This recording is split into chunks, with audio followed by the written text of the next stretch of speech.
Ahora pasamos la palabra a Nuria García Gil con la comunicación Vuelven los conflictos por la patria potestad.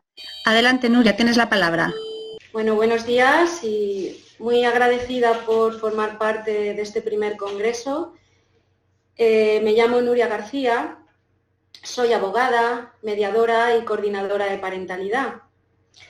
Soy abogada ejerciente desde 1996. Mi experiencia profesional la desarrollo en juzgados mixtos de una delegación que es Novelda, un pueblo de Alicante, que abarca un grupo de municipios con sus pedanías. Vamos, es lo que decimos una abogada de pueblo. Es un juzgado de primer destino, lo que hace que la movilidad de jueces y de secretarios pues, sea bastante y que vengan con poca o con casi ninguna experiencia adquiriéndola aquí para finalmente marcharse y ocupar otro su lugar. La falta de especialización de jueces en estas delegaciones aún es más significativa o más llamativa. Esa carencia hace que dicten resoluciones que favorecen el bucle en las familias. Mi comunicación lleva el título de Vuelven los conflictos por la patria potestad. Pues bien, más que volver, porque estos siempre han estado, es un aumento de ellos tras el confinamiento y esta pandemia, que sí que la ha habido.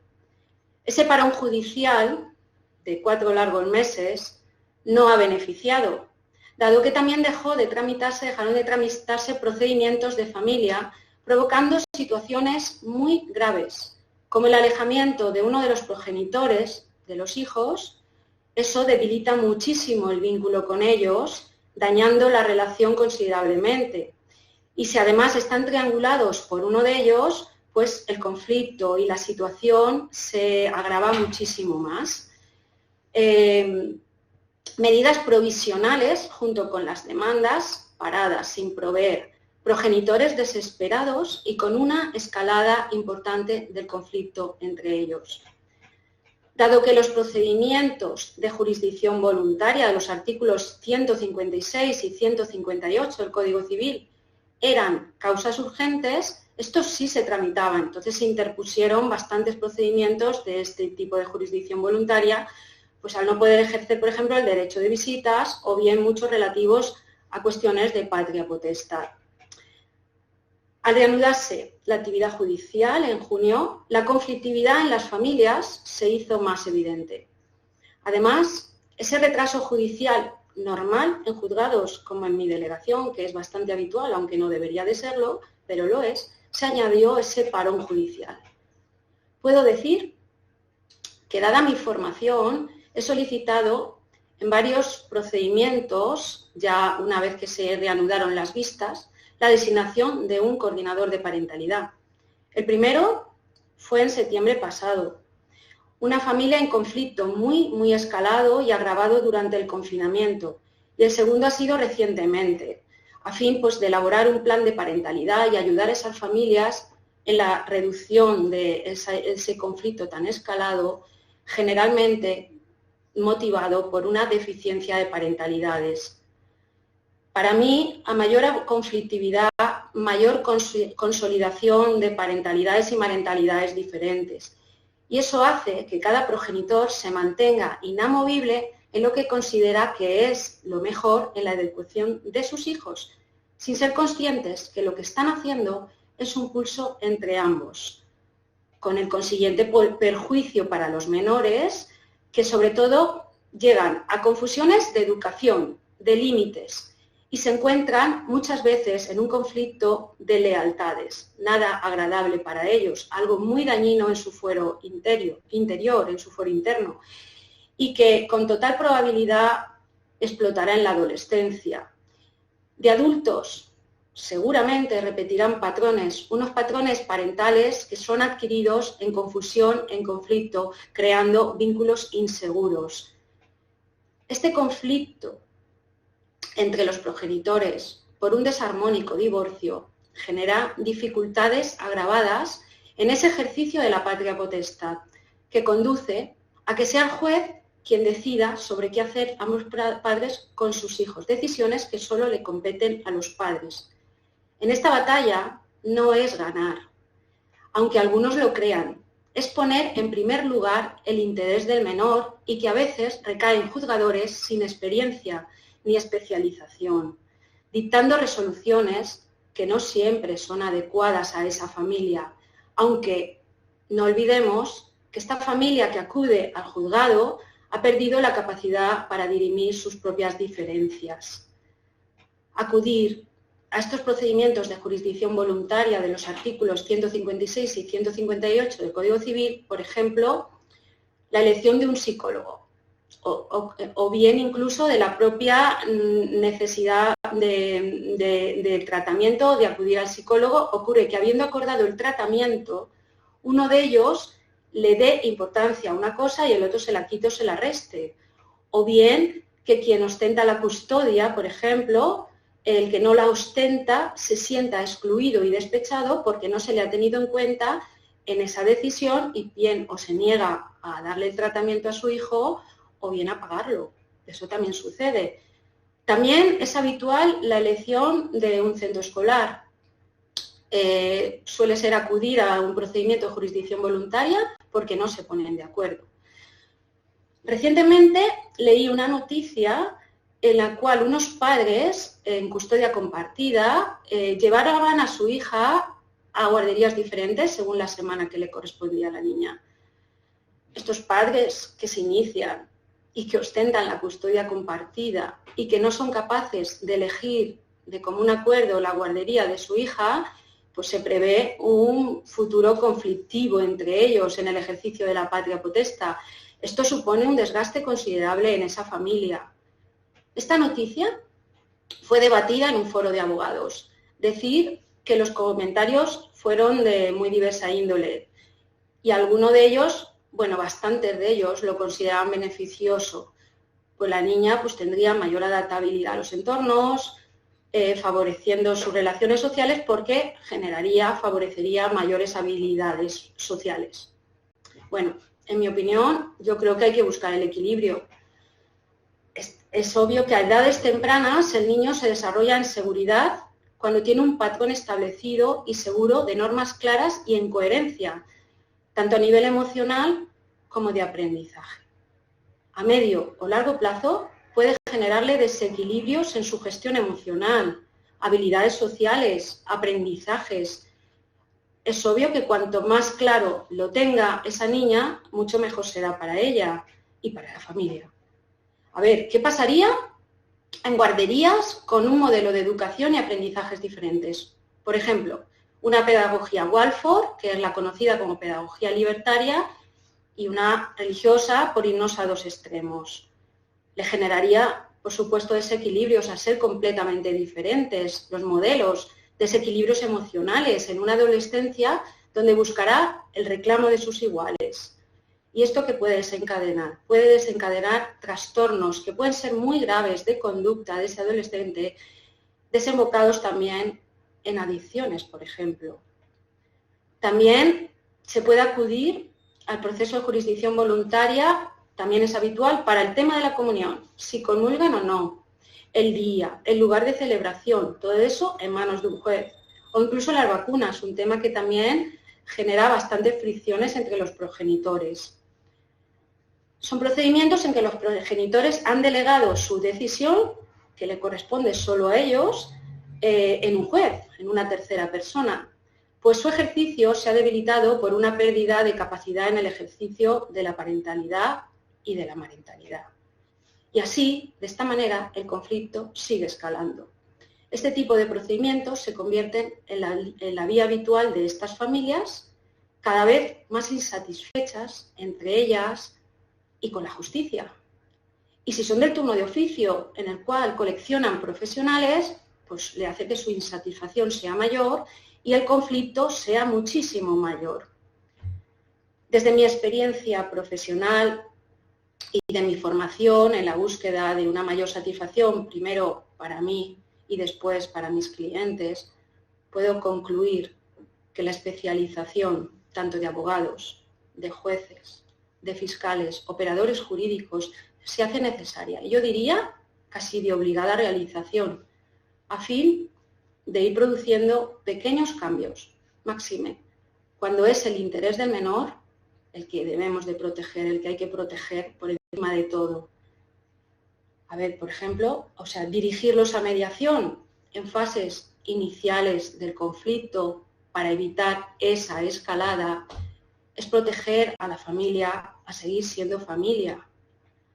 Solicitar y acordar la intervención de un coordinador de parentalidad cuando la mediación ya no es posible, dado el nivel de conflictividad, saber apreciar que los padres han perdido la gestión de la familia, su ejercicio parental o marental se ha debilitado, es también proteger a la familia y prima el interés especial de los menores a los que hay que proteger.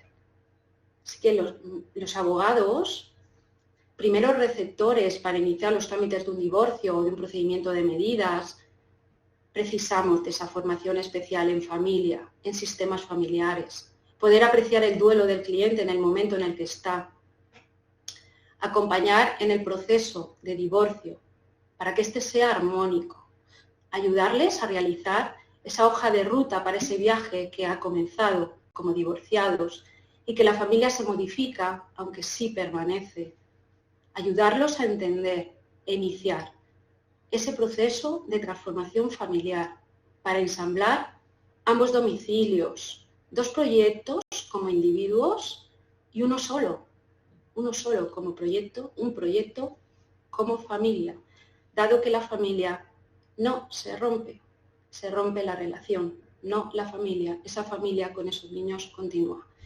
Pues esta es mi exposición y espero que haya sido al menos de interés y muchísimas gracias por darme la oportunidad de participar. Nuria, por aquí por el chat nos preguntan si en Alicante tenemos un proyecto en marcha de coordinación de parentalidad como en Madrid, por ejemplo, o si tenemos que acudir a la solicitud igual que en otra pericial. Bueno, no tenemos proyecto. Eso es una cuestión bastante delicada y en la cual yo me he encontrado en los dos procedimientos que he solicitado el coordinador de parentalidad. El primero en septiembre, que fue una familia con alta conflictividad, decir que ni el juez ni el fiscal conocían esta figura. Les indiqué cómo había que solicitarla. En ese momento lo solicitaron al juzgado. Del juzgado han designado, en octubre designaron una psicóloga coordinadora de parentalidad y he de decir que estamos a junio, ¿no? Pues en junio y todavía no se ha puesto en contacto, aceptó el cargo, pero no se ha puesto en contacto con ninguna de las partes. Yo presenté escrito facilitando el teléfono de mi cliente, nada, no se ha puesto en contacto. Y en el otro que fue recientemente, que también lo solicité, lo primero que le ha dicho la funcionaria es que eso había que pagarlo. Entonces, claro, el padre, que sí tenía un abogado privado, eso no lo ve para pagar. Entonces, claro, falta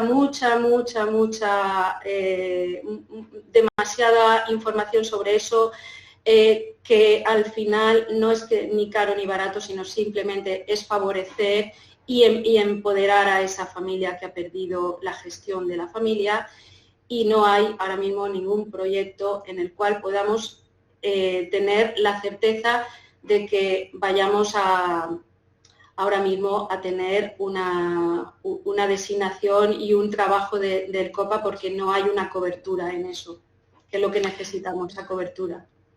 En ese procedimiento que nos has comentado que la habías solicitado y que se te ha nombrado pero que hace muchos meses, en este momento, ¿qué es lo que te plantearías? Pedir la ejecución, porque está dentro de una sentencia, y pedir la ejecución de la sentencia porque eso se planteó, es una custodia compartida en el cual el padre se le había debilitado muchísimo el vínculo, y porque durante la pandemia, durante el confinamiento, pues la madre no le dejó ejercer ni sus visitas. Entonces la niña estaba como, la figura paterna estaba como muy en conflicto con el padre.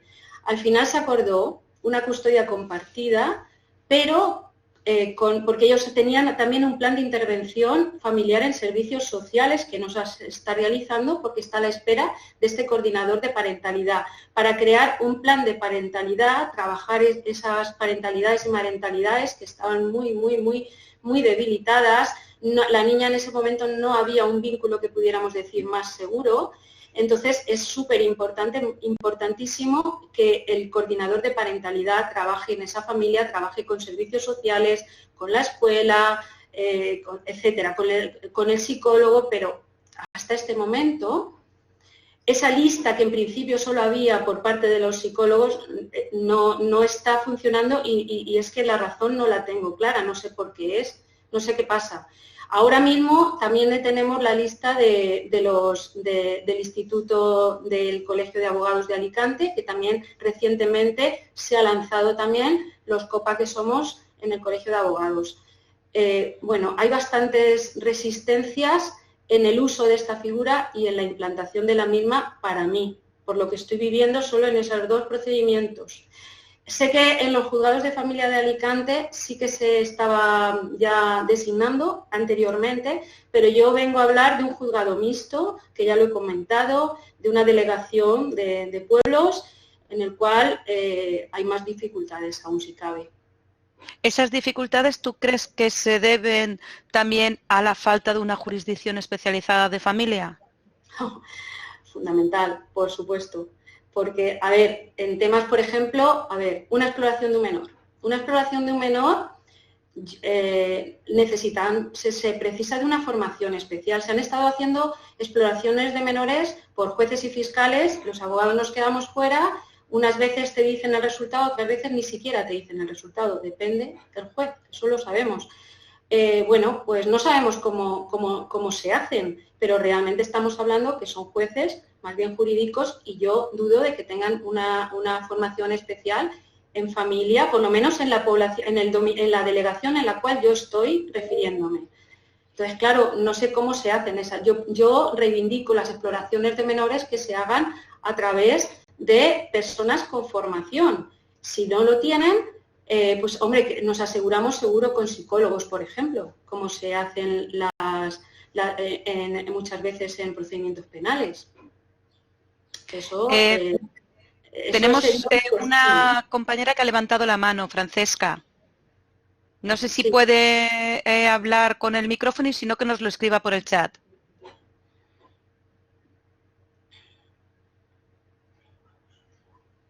Bueno, mientras Francesca interviene, Isabel María sí que nos decía que qué posibilidades hay de que los proyectos de COPA se puedan realizar de forma generalizada a nivel nacional. ¿Qué posibilidades ves tú? Pues con unidad, con insistencia, perseverancia, constancia, tenacidad, lo mismo que con la mediación. Y llegar donde tenemos que llegar, que es al legislador y a justicia. O sea, con congresos por lo menos como este, en el que se nos oye a todos. Una oportunidad enorme, por eso yo he aprovechado mi comunicación para solicitar la formación, porque es una carencia en la cual nos encontramos los abogados de familia, en la cual estamos teniendo serias dificultades y cada vez yo la veo en mayor medida. Entonces, no estamos...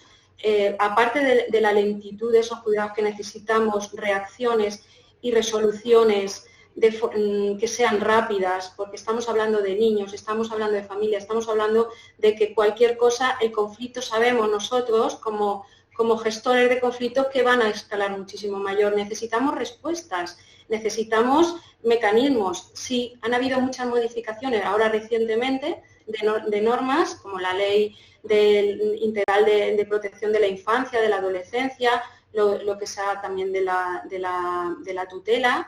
Pero bien, yo me pregunto, vale, ya tenemos ley, está muy bien, ¿cómo vamos a dotar esa ley? ¿Qué se ha pensado para que tengamos esas herramientas de forma ágil y de forma efectiva para lo que es, que es para la protección del menor? Que es para la protección del menor, que revierte positivamente en las familias y revierte también más allá en toda la comunidad, en la sociedad. Con lo cual, yo pregunto y hago esta reflexión. Hemos hecho ley, está muy bien. ¿Qué presupuesto tenemos? ¿Qué herramientas vamos a tener? ¿Y qué profesionales, qué especialistas se va a tener a disposición para que esta normativa, para que esta ley sea de verdad de aplicación y sea realmente para lo que dice el espíritu? O sea, esa es mi reflexión. ¿Crees que con la nueva ley de protección a la infancia, que en principio leyéndola no parece que esté la figura del coordinador muy clara, pero sin embargo sí que define los malos tratos también como el trato negligente, toda esa normativa de protección podríamos alegar esta ley de protección a la infancia para conseguir que se instauren en la coordinación de parentalidad? Claro, por supuesto. Evidentemente queda siempre las cosas como pasamos como así, un velo sutil. Está claro que para mí la formación es integral y entonces el coordinador de parentalidad es el que coordina todo el resto también de personas que están dentro del entorno del menor, de los menores, así como también de profesionales que puedan intervenir también en el desarrollo de ese menor, ¿no? Entonces, creo que es muy necesario que el coordinador de parentalidad tenga esa cobertura para poder intervenir, que los jueces tengan formación a la hora de dictar esas sentencias que ni siquiera tan solo, por lo menos, estoy hablando de mi delegación, que no saben tampoco cómo tienen que dictarla y es muy claro, yo en las dos que he intervenido evidentemente le he dicho que tienen que estar todo muy especificado en la sentencia. Lo que pasa que, claro, yo soy abogada y tampoco te escuchan de la misma manera, pero sí que necesitamos formación y una cobertura en la cual sepan también cómo se ha de hacer y para que se introduzca, por supuesto. Así como también el tema de cómo se paga el coordinador de parentalidad, cuando hay un turno de oficio, por ejemplo.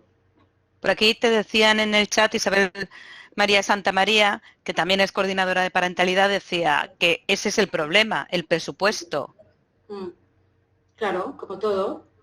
Por eso que, bien, tenemos muchas cosas, tenemos de todo. Ahora, ¿cómo organizamos ese armario con todas las herramientas ordenadas para que puedan ser usadas sin ninguna pérdida de tiempo y que vaya de forma efectiva a arreglar lo que tengan que arreglar o hacer lo que tengan que hacer?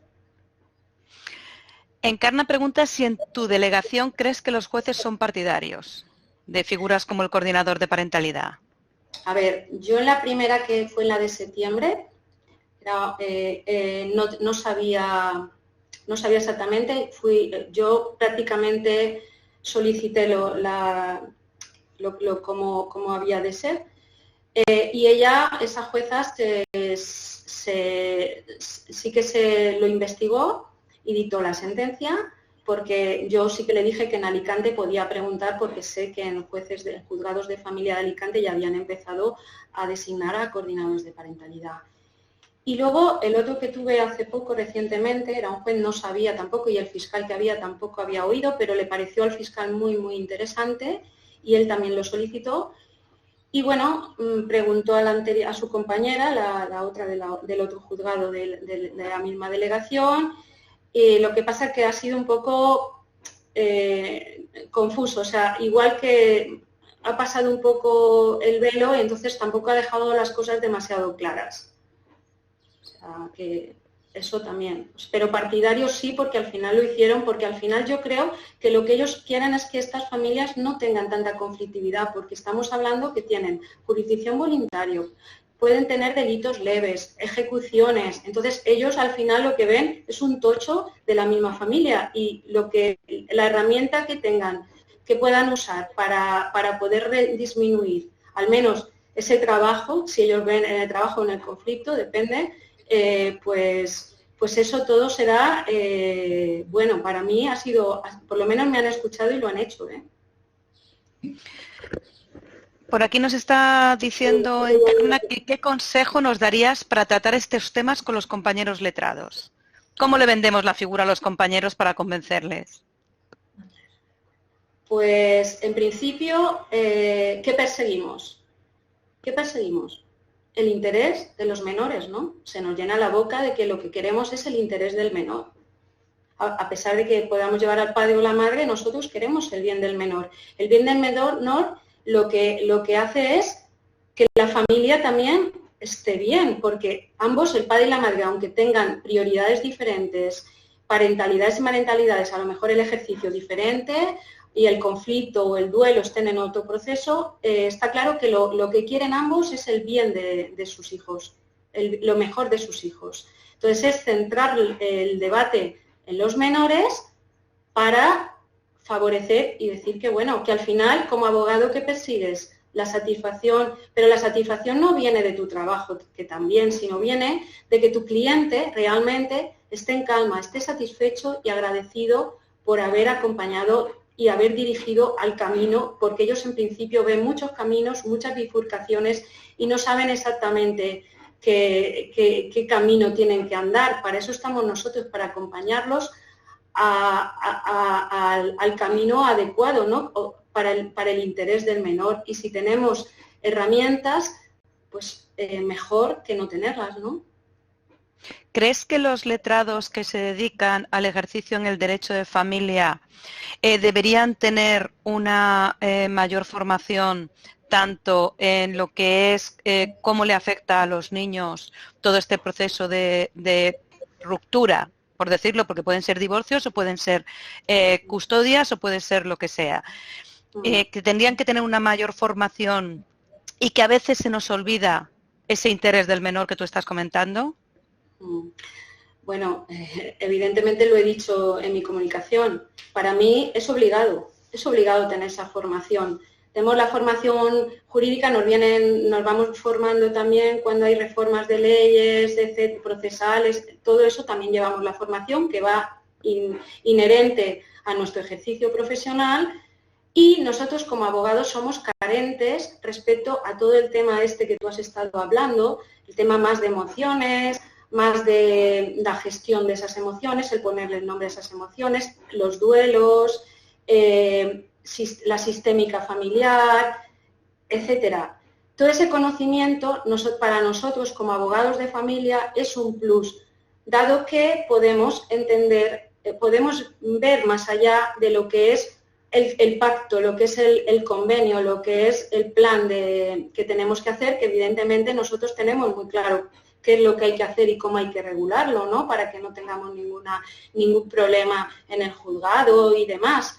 Ahora bien, los tiempos, ¿cómo llevamos los tiempos? ¿Cómo llevamos los tiempos? Porque las decisiones que han de tomar esas familias, esa persona, mi cliente, por ejemplo, o sea, esa decisión que ha de tomar tiene que ser una decisión que permanezca. No voy a decir a perpetuidad, pero por lo menos que permanezca. Y cuando haya que hacer modificaciones, ellos tengan la gestión para establecer esas modificaciones, aunque tengan que ir a algún profesional para volver otra vez a modificarlas en un juzgado, pero que por lo menos tengan permanencia y gestión, porque la vida va cambiando, se transforma y hay que adaptar las situaciones. Lo que no podemos convertir es que cada cambio sea un conflicto. Entonces, el tomar esas decisiones, también si tenemos esa formación, podemos ver más allá, por ejemplo, en qué emociones están para tomar una decisión.